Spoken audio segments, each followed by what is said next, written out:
आज हम कौन से वाले वाक्यों के बारे में पढ़ेंगे। तो शुरू करते हैं। Which class do you study in, ध्यान रखना है इन इधर भी आ सकता है तो इन विच क्लास भी कह सकते हैं। तो शुरू करते हैं। Which class do you study in, तुम कौन सी क्लास में या कक्षा में पढ़ते हो। विच रहेगा, इन वाक्यों में डू यू रहेगा और इन रहेगा। ये वाली खाली जगह चेंज हो जाएगी। तो देखते हैं। अब यहाँ पर विच स्कूल आ जाएगा, यहाँ पर तो हो जाएगा विच स्कूल, खाली जगह पर स्कूल आ जाएगा। Which school do you study in, तुम कौन से स्कूल में पढ़ते हो। आगे आ जाएगा सिटी आ जाएगा, तो उसके साथ क्या हो जाएगा। अब इसके साथ सिटी के साथ, डिस्ट्रिक्ट के साथ, विलेज के साथ, हाउस के साथ, कंट्री के साथ, डू यू लिव इन साथ में रहेगा। तो पढ़ते हैं। Which city do you live in, तुम कौन से शहर में रहते हो। Which district do you live in, तुम कौन से जिले में रहते हो। Which village do you live in, तुम कौन से गांव में रहते हो। Which house do you live in, तुम कौन से मकान में रहते हो। Which country do you live in, तुम कौन से देश में रहते हो। ध्यान देना है। अब इसके साथ रिलीजन के साथ अलग आ जाएगा। Which religion do you believe in, तुम कौन से धर्म में विश्वास रखते हो या भरोसा करते हो। उसके बाद हो जाएगा यहाँ पर विच कंपनी, अब यहाँ पर डू यू रहेगा। Which company do you work, तो हो जाएगा यहाँ पर होगा which company do you work for, तुम किस कंपनी में काम करते हो। यहाँ पर ये जो खाली जगह है यहाँ पर डू यू आ जाएगा। डू यू, ये वाला डू यू इस खाली जगह पर आ जाएगा। तो हो जाएगा ये विच यहाँ लग जाएगा। तो which company do you work for, तुम किस कंपनी में, तुम कौन सी कंपनी में काम करते हो। अब आंसर देखते हैं। स्टडी स्कूल का और क्लास का एक आंसर होगा, देखते हैं। आई स्टडी इन क्लास 8, मैं कक्षा 8 में पढ़ता हूँ। I study in Akashdeep academy, मैं आकाशदीप एकेडमी में पढ़ता हूँ। ये तो स्टडी वाला हो गया। अब लिव वाला, रहने वाला, सिटी वाला हो गया। I live in Ballia district, मैं बलिया जिले में रहता हूँ। डिस्ट्रिक्ट भी इसी में आ गया। I live in Ballia district. Village आ गया। I live in Suripura village. House हो गया। I live in house number 14, मैं मकान नंबर 14 में रहता हूँ। अब उसके बाद आ गया देश के बारे में, तो हो गया आई लिव इन इंडिया, मैं भारत में रहता हूँ। देश की कंट्री पूछेगा तो आपको इसका जवाब देना है आई लिव इन इंडिया। और उसके बाद हो गया, अगर धर्म की बात करता है तो होगा आई बिलीव इन हिंदुज़िज्म, मैं हिंदू धर्म में विश्वास रखता हूँ या भरोसा करता हूँ। कौन सी कंपनी में आप काम करते, तो I work in Honda company या Hero Honda company, I work in Hero Honda company, ऐसा हो गया। अब इसी को आप इसी को आप टेंस बदल दोगे इसी वाक्य को, तो हो जाएगा। अगर आपको इसी को प्रेजेंट कंटिन्यूस टेंस की रचना में इसको बना दोगे, ज़्यादातर उसको भी पूछते हैं, तो हो जाएगा which class are you studying in, तुम कौन सी क्लास में पढ़ रहे हो। आंसर होगा आई एम स्टडिंग इन क्लास 8, मैं कक्षा 8वीं में पढ़ रहा हूँ। उसके बाद हो जाएगा which school are you studying in, तुम कौन से स्कूल में पढ़ रहे हो। I am studying in Akashdeep academy. उसके बाद हो जाएगा which village are you living in, तुम कौन से गांव में रह रहे हो। I am living in Suripura village. उसके बाद हो जाएगा which district are you living in, तुम कौन से जिले में रह रहे हो। I am living in Ballia district. उसके बाद हो जाएगा which country are you living in, तुम कौन से देश में रह रहे हो। I am living in Ballia, I am living in India. उसके बाद हो जाएगा which company are you working in, तुम कौन सी कंपनी में काम कर रहे हो। I am working in Hero Honda company. उसके बाद हो जाएगा विच religion do you believe in, तुम कौन से धर्म में भरोसा करते हो। आई बिलीव इन हिंदुइज्म, मैं हिंदू से धर्म में भरोसा करता हूँ। अब दूसरा देख लेते हैं। अब यहाँ पर बीच में लाइन रहेगा डू यू लाइक, ये लाइक की बात हो रही है। यहाँ पर लाइक में ई छूट गया है, ई आएगा यहाँ पर।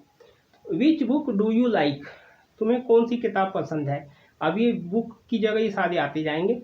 विच बाइसिकल डू यू लाइक, तुम्हें कौन सी साइकिल पसंद है। Which things do you like, तुम्हें कौन सी चीज़ पसंद है। Which colour do you like, तुम्हें कौन सा कलर पसंद है। Which language do you like, तुम्हें कौन सी भाषा पसंद है। Which game do you like, तुम्हें कौन सा खेल पसंद है। Which fruit do you like, तुम्हें कौन सा फल पसंद है। Which food do you like, तुम्हें कौन सा खाना पसंद है। आंसर होगा आई लाइक से लगेगा पसंद के लिए। आई लाइक इंग्लिश बुक, मुझे इंग्लिश की किताबें पसंद है।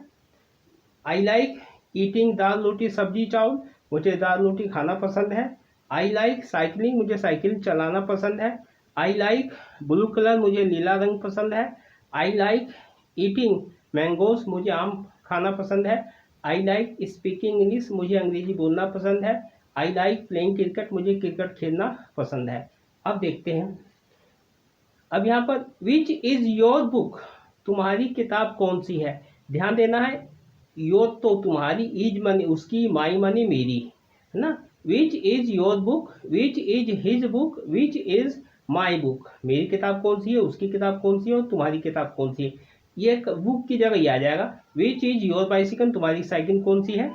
इसी तरीके से बहुत से वाक्य हो सकते हैं। हाउस भी हो सकता, विच इज योर हाउस, तुम्हारा घर कौन सा है, ऐसा। दूसरी चीज होता है, ये एक वचन है, इज आ रहा है एक वचन से, इसी को बहुवचन से बनाएंगे तो आर से हो जाएगा। विच आर योर क्लोथ्स, कपड़े क्लोथ्स हैं, एक से ज़्यादा है तो होगा तुम्हारे कपड़े कौन से हैं, बहुवचन के लिए आ रहा है। विच आर योर फोन्स, तुम्हारा फोन कौन सा है। विच आर योर वेजिटेबल्स, तुम्हारी सब्जी कौन सी है। विच आर योर ग्लासेस, तुम्हारा चश्मा कौन सा है। विच आर योर लगेज, तुम्हारा सामान कौन सा है। इसका आंसर देख लेते हैं। इस एक वचन का आंसर हो जाएगा दिस इज, या तो योर होगा या माई होगा या हीज होगा या अवर होगा उसके साथ। This is your book, this is my book, this is his book, ऐसा हो जाएगा। बहुवचन के लिए इसको अगर हेल्पिंग वर्ब से बताएंगे वाक्य क्या से होगा, तो इज दिस योर बुक। अब क्या से वाक्य हो रहा है, क्या यह तुम्हारी किताब है।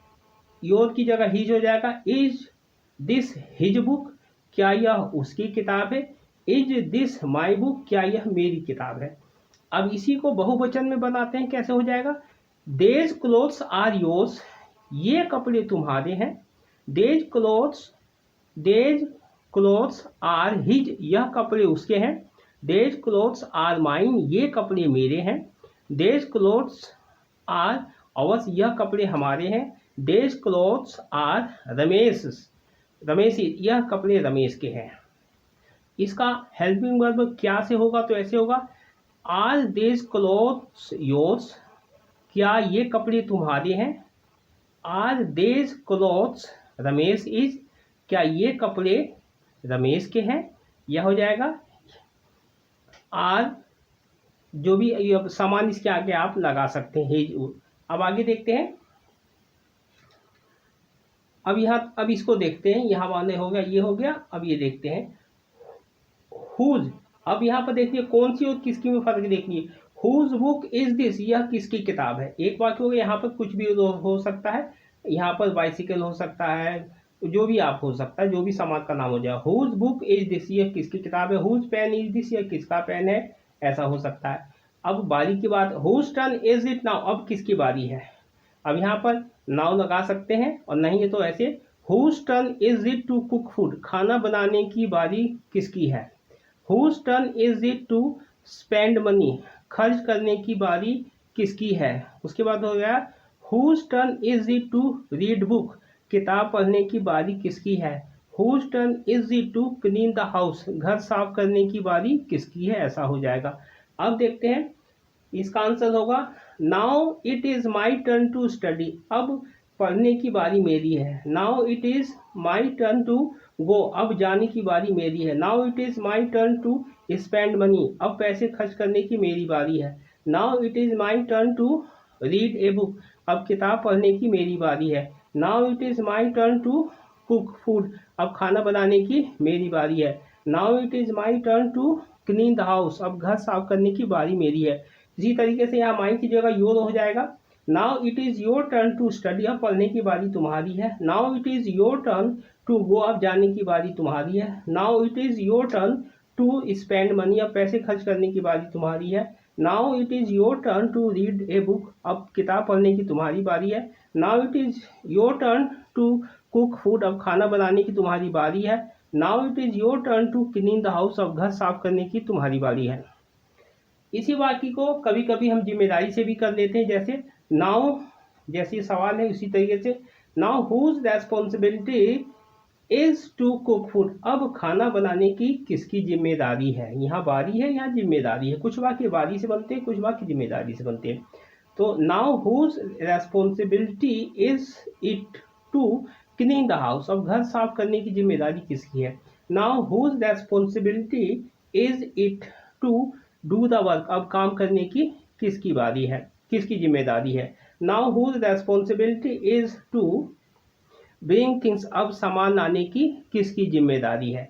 तो इसका आंसर हो जाएगा now it is Ramesh is responsibility to cook food, अब खाना बनाने की जिम्मेदारी रमेश की है। Now it is responsibility, now it is Ramesh is responsibility to do the work, अब काम करने की जिम्मेदारी रमेश की है। Now it is Ramesh is responsibility to clean the house, अब घर साफ करने की जिम्मेदारी रमेश की है। Now it is Ramesh is responsibility to go to the, यहाँ पर मार्केट लगा देंगे, गो टू द मार्केट, अब बाजार जाने की जिम्मेदारी रमेश की है।